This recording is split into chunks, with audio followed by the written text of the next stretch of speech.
Pentagon. The day before 9/11, Secretary of Defense Donald Rumsfield declared war, not on foreign terrorists. The adversary is closer to home.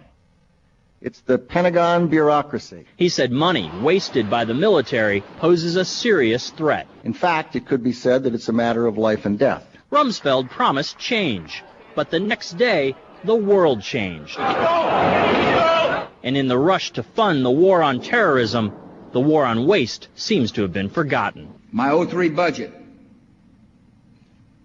calls for more than $48 billion in new defense spending. More money for the Pentagon when its own auditors admit the military cannot account for 25% of what it already spends. According to some estimates, we cannot track $2.3 trillion in transactions. $2.3 trillion with a T.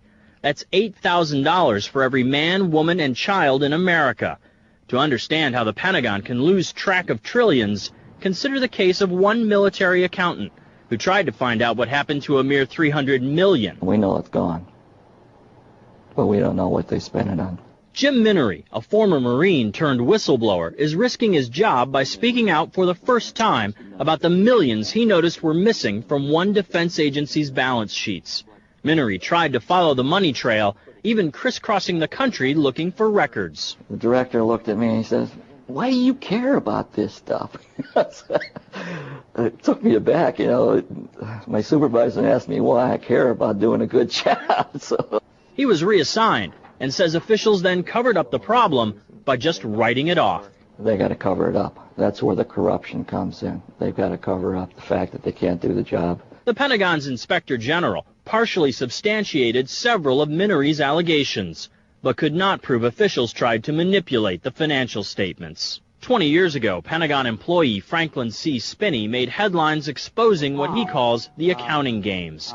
He's still there, and although he does not speak for the Pentagon, he believes the problem has gotten worse. Those numbers are pie in the sky. The books are cooked routinely year after year after year. Retired Vice Admiral Jack Shanahan commanded the Navy's Second Fleet the first time Donald Rumsfield served as Defense Secretary. With good financial oversight, we could find $48 billion in loose change in that building without having to hit the taxpayers. In the 2.5 minutes since this report began, the Pentagon has spent nearly $2 million, and it may never know where 25% of those tax dollars went. In Los Angeles, I'm Vince Gonzalez for Eye on America.